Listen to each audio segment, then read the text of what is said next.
ନେଇଛି କୋଶଳା ଗ୍ରାମ ଦେଇ କୋଇଲା ପରିବହନ।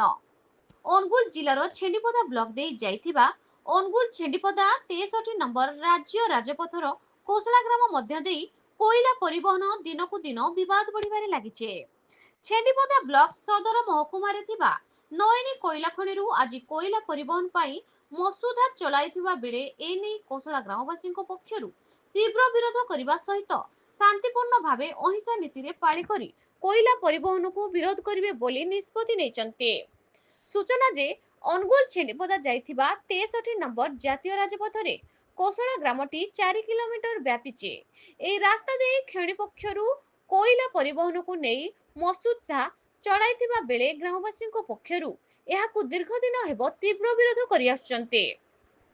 ଏନେଇ ଗ୍ରାମବାସୀଙ୍କ ପକ୍ଷରୁ ଏକ ବାଇପାସ୍ ରାସ୍ତା ନିର୍ମାଣ କରିବା ପାଇଁ ବିଭିନ୍ନ ମହଲରେ ଦାବି କରାଯାଇଥିଲେ ମଧ୍ୟ ଏହାକୁ କର୍ଣ୍ଣପାତ କରାଯାଉନଥିବାରୁ ଗ୍ରାମବାସୀଙ୍କ ମଧ୍ୟରେ ତୀବ୍ର ଅସନ୍ତୋଷ ଦେଖାଦେଇଛି।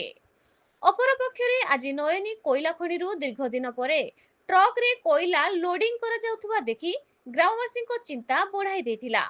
ଏନେଇ କୋଶଳା ଗ୍ରାମବାସୀଙ୍କ ପକ୍ଷରୁ ରାମଚଣ୍ଡୀ ମନ୍ଦିର ପରିସରରେ କୋଶଳା ଗ୍ରାମ ସଭାପତି କୁତାର୍ଥ ଦେହୁରୀଙ୍କ ତତ୍ତ୍ୱାବଧାନରେ ଏକ ଜରୁରୀକାଳୀନ ବୈଠକ ଡକାଯାଇଥିଲା। ଉକ୍ତ ବୈଠକରେ ଛେଣ୍ଡିପଦାରୁ କୋଶଳା ରାସ୍ତାରେ ବିଦ୍ୟାଳୟ ମହାବିଦ୍ୟାଳୟ ସହ ଦୈନିକ ହଜାର ହଜାର ଲୋକ ଯାତାୟାତ କରୁଥିବାରୁ କୋଇଲା ପରିବହନ ହେଲେ ଧନଜୀବନ ପ୍ରତି ବିପଦ ସୃଷ୍ଟି ହେବ।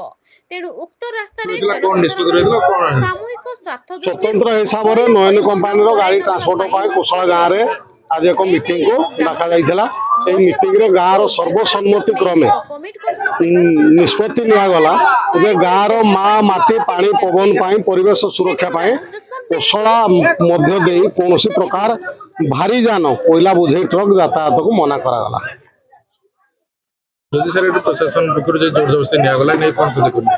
ନିଶ୍ଚିନ୍ତ ଭାବରେ ଅହିଂସା ମାର୍ଗରେ କୋଶଳାବାସୀ 10,000 ପପୁଲେସନ ବିଶିଷ୍ଟ କୋଶଳା ପଞ୍ଚାୟତ ନିଜ ମାଟି ପାଇଁ ସଦାସର୍ବଦା ରାସ୍ତାରେ ଛିଡ଼ା ହେଇକି ସଂଗ୍ରାମ ଜାରି ରଖିବ।